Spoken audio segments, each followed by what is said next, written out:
Robert Half research indicates 9 out of 10 hiring managers are having difficulty hiring. If you have open roles, chances are you're feeling this too. That's why you need Robert Half. Their specialized recruiting professionals engage their skills with their award-winning AI to connect businesses of all sizes with highly skilled talent in finance and accounting, technology, marketing and creative, legal, and administrative and customer support. At Robert Half, they know talent. Visit roberthalf.com today. This fall, every day is your runway at JCPenney. Whether you're refreshing your wardrobe for a big night out or creating your signature everyday look to rock while you're running errands, JCPenney has the fashion-forward, budget-friendly styles you need to look and feel your best. JCPenney has looks for the whole family, from timeless workwear for mom from Liz Claiborne to Stafford's tailored polished pieces for dad. Or keep it casual with classic options from St. John's Bay. And for trendy youthful styles, Arizona is perfect for juniors. And don't forget to explore JCPenney Beauty to find your favorite beauty brands or try something new this season. From suiting and sweaters to dressed-up denim and utility trends for the whole family, JCPenney has everything you need to express your style. Fall is a pivotal season in fashion, so make the world your runway and get the best styles at the best prices from JCPenney. Shop in-store or online. JCPenney. Make it count.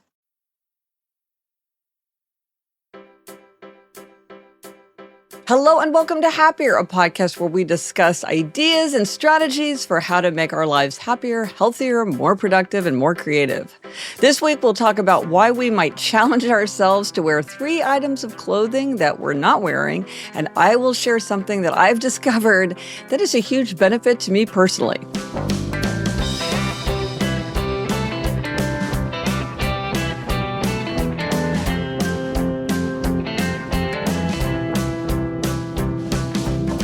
I'm Gretchen Rubin, a writer who studies happiness, good habits, human nature, the 5 senses, secrets of adulthood, human nature. I'm in my little home office in New York City, and joining me today from Los Angeles is my sister Elizabeth Kraft, my sister the Sage. That's me, Elizabeth Kraft, a TV writer and producer living in LA. And Gretch, I definitely have some items of clothing in my closet that I do not wear. So this is good for me. But first, Gretchen, we have several quick items to go through. One is remember to read Elizabeth Strout's Tell Me Everything. It is a huge bestseller. There's so much buzz around it. It's so fantastic. Cannot say enough how much I love this book. Yeah, so send us your questions and your insights, and we will include them in our conversation with Elizabeth Strout. Also, a few episodes ago, we talked about this question of, are you a sculptor or a lifeguard when it comes to your parenting style? And several thoughtful listeners told me about a book that I'm very excited to read by Alison Gopnik called The Gardener and the Carpenter, which sounds like her own metaphors for the same thing. So thank you, listeners, for telling me about that. I'm very eager to dive into that book. Yes. And then Jackie said, would you please remind me of the name of the Japanese belief wherein objects that go missing or damaged are actually absorbing bad luck and preventing worse things from happening, or something like that. I tried Googling and found nothing. It would really be a comfort to me today since I just scraped my car along a retaining wall on the day of my uncle's open heart surgery. Well, good luck to your Uncle Jackie. I have to say, this conversation, this suggestion from a listener is one of the things that people ask us about the most often. It seems to be an idea that has resonated so deeply with everybody. We originally talked about it in episode 82. There's no name for it, as far as I know. The listener who wrote in did not specify sort of a term for it. But what she said was it was in response to somebody who was feeling super upset about the fact that she had lost her ring. She said, in our culture, Japanese sometimes believe things can take your place in the event of a bad happening, such as an accident. It's totally a myth, but it is not too difficult to think of losing things that way for us. Maybe the listener who has lost her wedding ring can think that her precious ring protected her from bad things. So this is just an idea that has really resonated with people. So Jackie, I hope that's useful. Yes. And Gretchen, we would love to get listeners' gift-giving suggestions. Yes. We're doing a gift guide this year, and we also are gathering suggestions for care packages. Yeah. We're getting tons of amazing suggestions for care packages. Yes, so keep them coming. Speaking of gift suggestions, the new products for the Happiness Project are now available. If you get them, they are ready for release. And it has been so thrilling that we've gotten so much good feedback about these items even before people had them. And I think a few of them may sell out pretty quickly, especially the Moment of Happiness calendar, which of course is so close to my heart. It makes me really happy to know that people are excited about it. So if you want to know more, take a look at happiercast.com/new. Very excited about all that. And another thing that we're excited about is voting. Remember, if you live in the United States, our election day is coming up. And if you have asked for a mail-in ballot, remember, mail in that ballot. I just mailed in my ballot, and it just feels really good to know that you have done that. Also, if you have a college student, the way I do, be sure to badger your college student because they might need a few reminders to get themselves organized. Election day is coming. Get your vote in. Yes. Time to vote. And this week, our Try This at Home suggestion is to challenge yourself to wear 3 items of clothing that you're not wearing. Well, I love this idea, Gretchen. It's the old shop your closet in that arena. Yes. And I read about some data from a company called Statista, and they did a survey done in 2023, and they found that 23% of women and 19% of men say they often end up buying clothes they never wear. We've all done it, right? Yes. So here's the thing. Now, this challenge is wear 3 items of clothing that you like, but that you do not wear. If you do not like it, go ahead and donate it. So this is only something's in your closet and you like it, but mysteriously you somehow never wear it. At least I have items like that. Elizabeth, do you? I absolutely do. And Gretchen, for instance, I'm remembering you bought some pants that turned out to be very scratchy for you. And rather than look at them every day and feel bad about not wearing them, if you're really not going to wear them, better to donate them and then you don't have to keep feeling bad about it. No, exactly. I mean, they broke my heart because I loved the way they looked, but they would literally bring out welts on my legs. I tried wearing thick stockings underneath. I mean, I think they must have had to have a lining that the factory forgot to put in or something. But anyway, yes, that was hard. So, but that's a good point, which is identify the problem. Figure out why you don't currently wear it. So for me, I was like, these are too scratchy. And I tried to fix that problem, but then I couldn't. So I moved on. But maybe there are other reasons why you're not wearing an item that you like. Yeah, it could be as simple as it's wrinkled and you need to take it out and steam it or iron it. Yeah. Every time you look at it, you're like, next time I'll do it. Yes. That happens. Yes. One thing that I have found that really helps me strangely, and it took me a while to understand how my own mind worked. Okay, so it turns out that in my mind, things are at I would call levels of niceness, levels of formality, levels of would I wear this to a book group meeting? Would I wear this to dinner at a restaurant with friends? Would I wear this to an event? And everything has its own particular, how fashionable should it be? How formal should it be? Etc. And what I found is that sometimes the reason that I wasn't wearing something is that it somehow didn't suit its level of niceness. But if I just in my mind downgrade it, this isn't a sweater that I wear for a really nice restaurant dinner with friends, but something that I wear if I'm just going to the Met with a friend, all of a sudden I'm able to wear it so much more. And by the way, these aren't things that are obvious to anybody else. Yeah. Everybody else is if it's here, if it's there, nobody's paying attention. But for me, somehow these levels of niceness can really interfere with my ability to wear something broadly. Yes. And another thing, Gretchen, is what do you wear it with? So this is something we recently talked about on Happier in Hollywood, which is take time to experiment with your closet. Yeah. Look for combinations. Yeah. But not right before you go out. Yes. That's the key because then you don't have the time. Set aside half an hour to try on that thing that you don't normally wear with jeans. Try it on with black pants. Yeah. See what looks good and then ideally take a photo if you need to remember what you thought looked good. Okay, but so Elizabeth, here's the thing. I think some people find that really creatively satisfying. I would put that in the category of I'm collecting everyday creativity, examples of everyday creativity. And I think of that, and our mother is amazing at this kind of everyday creativity. The way she puts together things is so fresh and original. And by the way, she knows my closet better than I do, and she will often suggest, I'm like, how in the world does she keep this in her mind? Anyway, it's extraordinary. But I don't find it creatively fulfilling. I find it difficult and draining, I would say. And I think that this is part of the problem for me is I'm not looking for new ways to put combinations together. I tend to go into ruts. And so if something isn't part of a rut, then it never gets worn. And so I think your advice is really good advice for somebody like me. And maybe if I started doing it more, I would find it more fun because I'd be more in the practice of it. Well, I think, for instance, this would be a fun thing for you to do with Eliza and Eleanor when they're home because they're both extremely fashionable. Yeah. So they could walk you through this and it would be a fun mother-daughter activity. Well, we just had a whole thing with them trying to get me to wear socks, which I did do, much saw to Jamie's the complete photo. bafflement and disbelief. Yes. But yes, they are. That's true. That's kind of a fun thing if I'm like, I'll wear that outfit that you told me about. So that's a very good suggestion. Again, there was one skirt where I said to myself, I'm not wearing the skirt even though I really like it. So just as I could downgrade it in niceness, I could say to one of them, what outfit might you put it together? But I'm also reminded of one of my secrets of adulthood, which is if you don't like a pair of pants, don't pay to get them hemmed. Because I think sometimes when something's not getting worn, you think, well, I'll fix it or I'll buy a pair of pants that go with it.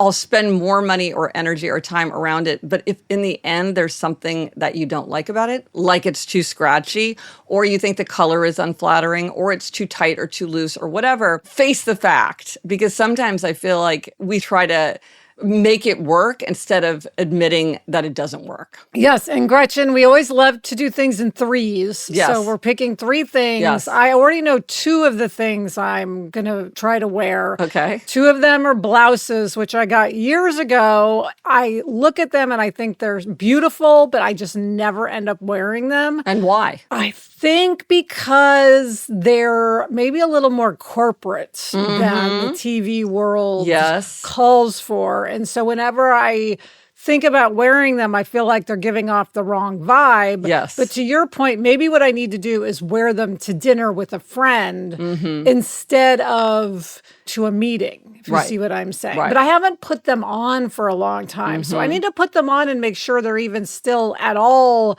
stylish. Right. I feel like blouses you can wear forever, but until you put it on, you don't know. So I'm going to try to wear both of those blouses, and then I got to pick one more thing. Yeah.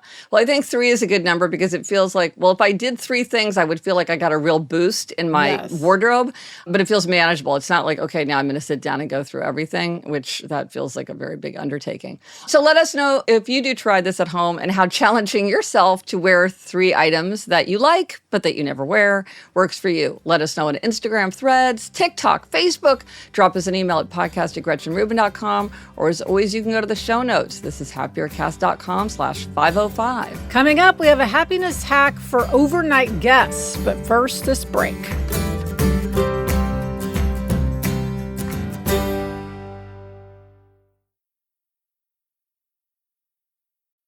Gretchen, you know I love Quints. And as summer turns to fall, even here in LA, it's getting cooler. I love slipping into my Quints cozy sweaters. In fact, I'm wearing one right now. I'm wearing one of my cashmere tees. I absolutely love all of their cashmere. They're known for their Mongolian cashmere sweaters from just $50. And it's not just that. All Quints items are priced 50 to 80% less than similar brands. Well, and how do they do that? By partnering directly with top factories and cutting out the cost of the middleman, which passes the saving on to us, the consumer. Get cozy in Quints' high-quality wardrobe essentials. Go to quints.com/Gretchen for free shipping on your order and 365-day returns. That's QUINCE.com/Gretchen to get free shipping and 365-day returns. Quints.com/Gretchen. Okay, Elizabeth, we got a happiness hack from a listener that is very hospitable. Yes. Nicole says, I always make a personalized welcome sign for overnight guests and post it on the front door or in their bedroom. It's a quick art project / tradition that gets me in the mood for hosting. Well, I love this idea. And, we were just talking about this idea of everyday creativity. And I think this is a wonderful example of everyday creativity where this is just a small thing that you can do, but it's a great way to exercise your creativity. It makes people feel welcome. Elizabeth, you love anything personalized. That's your thing. So it would be personalized. And this reminds me of another listener had suggested that, how whenever somebody comes to your home, they're always like, what's your Wi-Fi? What's your password? Yes. And she said you could make homemade ones for your guest room, sort of like being in a hotel where they have it. Yes. And I thought, again, this is something where a person who loves to do watercolor or loves stamps or loves stickers or just collage or whatever, this is something that you could really have fun with it. And it would make somebody feel really welcome. And it's also just a good excuse to do something that feels like, oh, I'm putting my creativity out in the world in a way that people will see. Yes, it feels very useful. Yes, exactly. All right, Gretchen, and it is time now for a 4 Tendencies tip. Yes, and a reminder, if you don't know what we're talking about with upholders, questioners, obligers, rebels, go to GretchenRubin.com/quiz, take the quiz, get your report, all will be revealed. But we will assume that people know what the 4 tendencies are. So this is a new epiphany that I've had about my own nature. Okay. So Elizabeth, I do not know if you have noticed about me or upholders generally, but we can be a little bit rigid. It's come up. It's come up. Okay. And we can get an idea in our head about what the rules are and feel very bound to stick to the rules. And so, I go to the Met every day. And one of the things about the Met is it's got its permanent collection, which are the Egyptian wing and all that, which actually changes much more than I used to think. But those are basically standing exhibits. And then they have all the exhibits that come and go. And when I first started going to the Met as part of doing this process, I went through the Met with the regular exhibitions and looked and read every sign and tried to look at every object. I went really, really slowly. And that took a long time. But I found that immensely satisfying. And so I had this practice when there were new exhibits that I was trying to do the same thing. And this is where the rigidity starts to kick in and pinch me. So what I realized is that there's a tension in me in that I love to go back to the old familiar places. I love familiarity. I love repetition. I like going to places over and over again. And so I was sort of feeling resentful because there were always all these new exhibitions that some of them I was very interested in, some I was less interested in, but either way, they were taking a lot of time away from my ability to just go back and return to the places that I loved. And so I was getting really stressed out because I would go there and I would be like, we should do this, but I want to do that. And I need to go slowly through the new exhibitions, but it feels like they change all the time. And some of them I like and some of them I don't like. And so it was just clouding my pleasure. And then finally it dawned on me, I could change the rule. The rule was my rule for myself. And my rule was, I want to look at every single thing slowly. But I could change my rule and I could say, hey, for something that is just coming and going, I could walk through it quickly. I could visit it many times, but not linger. I could go extremely slowly and read every sign and look closely at every object. I could change the rules. And that way, if I want to return to the Robert Liebman collection for the millionth time, I can do that and not feel like I'm letting myself down or breaking my rule for myself. Well, what I think is so interesting about this, Gretchen, is that you're not saying it's okay to break the rule because that you would not be comfortable with.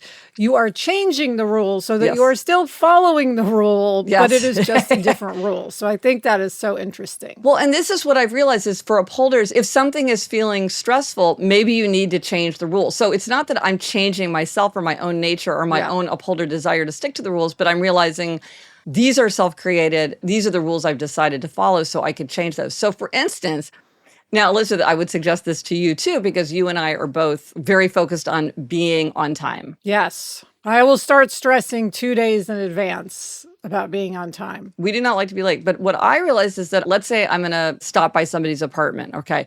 Instead of saying I'll be there at 7, I could say I'll be there between 7 and 7:15.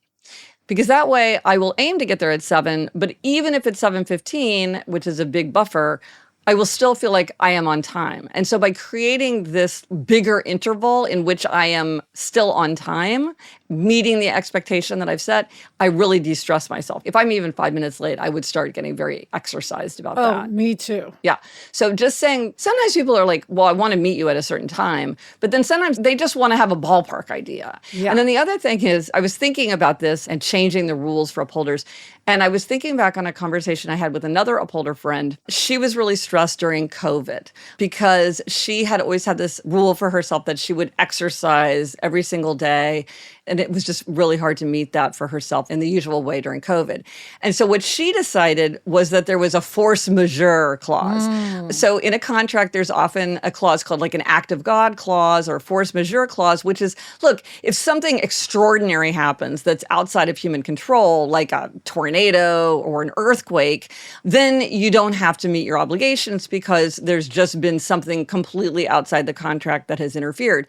Again, she didn't say like, I want to try to change my inborn nature as an upholder. She was more like, I'm going to acknowledge that something completely outside of what I could have predicted has happened. And so I need to have a break from my usual rules for myself. Yeah, this is a great idea for people who are so rigid. Yes. I think this is a great tip, Gretch. And I think it's back to this idea of like, don't try to change yourself or your inner nature, but just try to set up the way the things around you are set up so that you can be happier, healthier, more productive, more creative. Yes, and get the result you want. Yeah. And now for a listener question. Yes, this comes from Rachel. She says, I know you've mentioned before your tendency toward a sharp tone or snappiness or snarling. Oh, yeah. I have this too, and I don't appreciate this in myself. I'm desperate to do better. Can you consider doing an episode on improving this? Maybe listeners have ideas, or maybe you do. So yeah, Gretchen, this is something you talk about often when you're giving yourself a demerit. This might often be your demerit, snapping. Yes, I do snap. I do snarl. I do have a sharp tone. When my daughters were little, they would say, you said that to me in a mean voice. So yeah, it's mean voice problem. And when I wrote the original Happiness Project, this was a huge thing for me. I really felt bad about it. I knew that I did it. I felt bad about it. And so a big part of everything that I worked on then and I still work on now is like, am I getting enough sleep? Back to this idea of being on time. Am I making sure that I have enough time so that I'm not rushing around? Am I making sure that I'm not interrupted when I'm deep in thought? Because that's a time when I really tend to snarl. I work on it all the time. Yes. And it helps just to keep reminding yourself you don't want to do it. I mean, it could be the old screensaver, no snapping screensaver. Yes. And it's also knowing what sets you off. Do you get hangry? And so you really need to make sure that you eat enough. This is one of the things with Life in Five Senses is like pay attention to your sensory environment and see if things are raising your level of irritation or your sense of discomfort. So if you're in a place that's really loud, that might be making you really irritable. Or this is also why I wrote outer order, inner calm, because I realized that if things around me were disorderly, again, that fed my irritation, that fed my snappiness, because it was just something that was constantly rubbing me the wrong way. People with chronic pain, it's such a huge happiness challenge. This is such a hard thing to deal with. And I think that's something. If you have chronic pain, that's another thing that makes it very hard to stay calm, keep a sense of humor, and all the things that we want to do so that we don't have that snappish tone. Yeah, and I know you suggest monitoring it, Gretch. This can be a wake-up call for bad or for good. So one of the things that research shows is that if we monitor anything in our behavior, we tend to start to do a better job, even if we're not consciously trying to do it, the way Rachel's trying to do it. But if you just wrote down every time you did it, you might notice patterns like it's always before a meal, or it's always before bedtime, or it's always in the morning when we're all running around trying to get out of the house for the day. So that could reveal patterns that could help you identify a problem that you could then solve. Or also just by keeping a record of it, you might find that you're less likely to do it, because there is this magic effect of monitoring in that it tends to help us to do a better job managing whatever it is that we're trying to manage. But I do think in this case, it might reveal patterns where you're like, okay, I feel like I'm snapping all the time, but really I'm just snapping in the morning. So if I wake up a half an hour earlier, well, that might be hard, but then I would have time to get myself organized, so I would be calmer. So it might be that there are fixes that could be revealed when you see patterns. Yes. And I am curious to hear from listeners, as Rachel asked, to see if other people have suggestions, because I think a lot of us struggle with a mean tone at times. What people always say is count to 10. And I'm like, if I could remember to count to 10, if I had the presence of mind to count to 10, I would just not be snappish. The problem is it's automatic, and you've done it before you've even realized what you've done. So it's very hard to be mindful like that. All right. Coming up, Gretchen gives herself, I believe, a repeat demerit. But first, this break.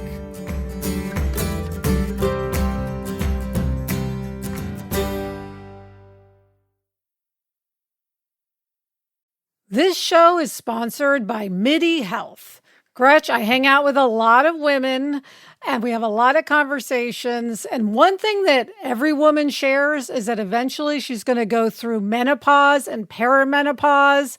And people talk about the hot flashes, the insomnia, the brain fog, the moodiness, the weight gain. Well, MIDI clinicians are menopause experts equipped to support you with safe, effective, FDA-approved medications, as well as supplements, lifestyle coaching, and preventative health guidance. All their services are covered by insurance, and they're conveniently accessible through telehealth visits and 24/7 messaging.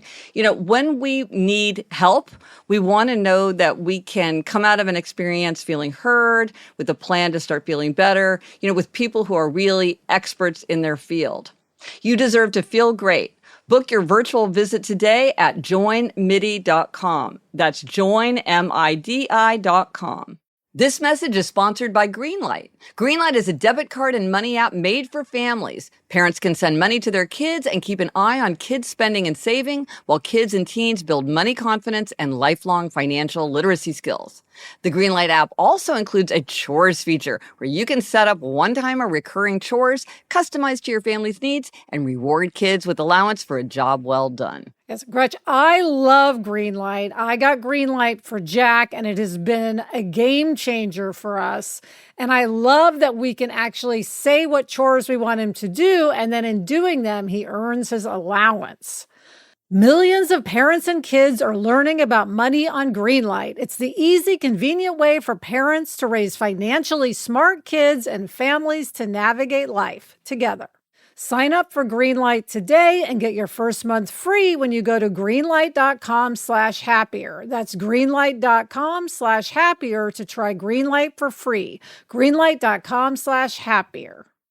Elizabeth, I can't decide which is my favorite, but I love Boca toothpaste. It has a really great flavor. I like Element, which is really ELAMINT, Ella Mint, but they also have a really interesting cocoa ginger, so I switch back and forth between those. And it has a magic ingredient of nanohydroxyapatite, which is a form of calcium that makes up 97% of our tooth enamel and 70% of our dentin. And because it comprises the primary foundation of teeth and bones, it's restorative for teeth and enamel. Yeah, and there are kids' flavors that are extra delicious and offer the same efficacy and are safe to swallow, like orange cream, watermelon mint, and new strawberry mango. For a limited time, Boca is offering 15% off its best-selling toothpaste on Amazon and Boca.com with code HAPPIER15. That's HAPPIER15. Make the switch to non-toxic Boca for the whole family. Okay, Gretchen, it is time for demerits and gold stars, and it is your week for a happiness demerit. Okay, this is a demerit I've given myself multiple times, and I'm going to give it to myself again. So I'm just overwhelmed with pieces of paper with handwritten notes. I'll make a to-do list, and then there's another to-do list, and then I'm like, well, I've got to keep that to-do list because it's got this one piece of information that I need, and I don't want to be bothered to recopy it, and then I'll copy all the notes, but then I'll keep a note because it's somehow... I'm like, well, I have it on that piece of paper, but then maybe I want it on two pieces of paper because it's really important and I don't want to forget it.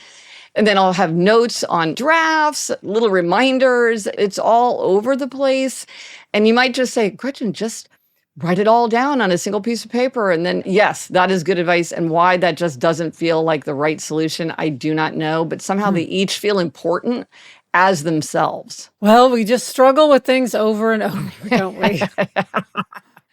My sister, the sage, just Yeah, you've done it before. You'll do it again. You have to Here learn it the is. same lesson. It's learning the over same and lesson over. over and over. It is. I know. But what if I just did put it on one piece of paper? I don't see why that feels impossible. It does feel impossible, but I suspect that it is possible. And then at least I would have an orderly, if long, to-do list instead of multiple to-do lists and multiple edits of things that I could just put into the documents. Okay, Elizabeth, take us up. What's your gold star? Well, I am giving a gold star to my son, Jack, because he is going to his first debate this weekend. And exciting. this feels like something scary to me. He's never done it before. He has to wear a tie. Ooh. He has to get on the van at 6:45 in the morning.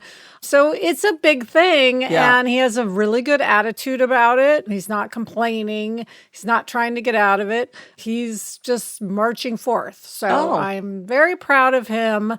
However it goes, he's doing it. Yes. So good for Jack. Well, that is great. It seems like a really hard thing to do. I never did debate, but I really think that doing debate and or improv is like great training for adulthood. So, I said gold star to Jack. Yes. Well done. It's one of those things that can only help you in life, being able to speak to people. Yeah.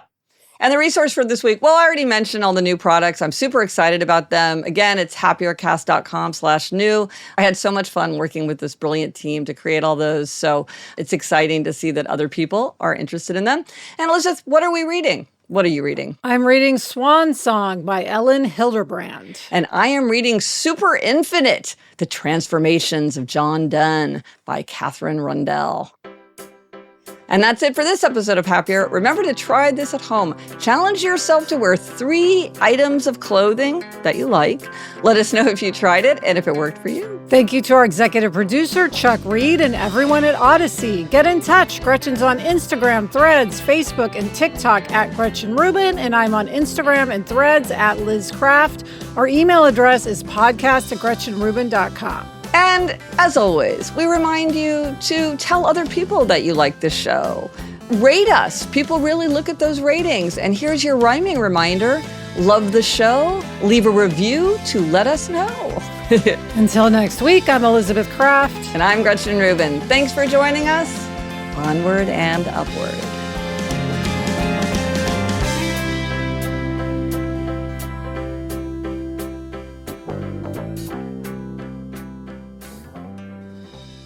But Gretch, I saw the picture of you in the socks. Yes. So you're wearing a skirt with a little above ankle socks, like calf socks. Yes. How did you feel? Did anyone comment that this is a very stylish look? I felt great. That was a skirt that I've loved, but that I could never figure out how to wear. So I did wear it, and I felt very fashion forward with the socks. People said, I love your pink socks. So I feel like it was a huge triumph, but it is true that when I came home, Jamie was like, you didn't actually wear the socks to the event though, did you? And I was like, 1,000%. And he texted Eliza and Eleanor, and they texted back like, you should support her. This is fashion. Oh my gosh, amazing. So I need to do more of a dive into this when I see you, because I'm fascinated. Okay.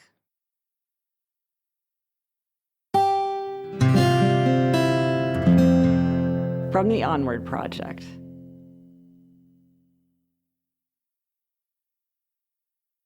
When it comes to happiness and good habits, you know we've got you covered.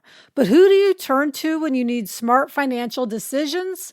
If your answer is our sponsor, NerdWallet, then you're absolutely right. And if it's not, let us change your mind. Turn to the nerds at NerdWallet. Not only have they spent thousands of hours researching and reviewing over 1,300 financial products, but they have the tools you need to make smarter decisions. I love that. Looking for a credit card? Go beyond the basic comparisons, filter for the features that matter to you, and read in-depth reviews. Ready to choose a high-yield savings account? Get access to exclusive deals and compare rates, bonuses, and more. House hunting? View today's top mortgage rates for your home sweet home. Make the nerds your go-to resource for smart financial decisions. Head to nerdwallet.com/learn more. NerdWallet. Finance smarter. NerdWallet Compare, Inc., NMLS 1617539.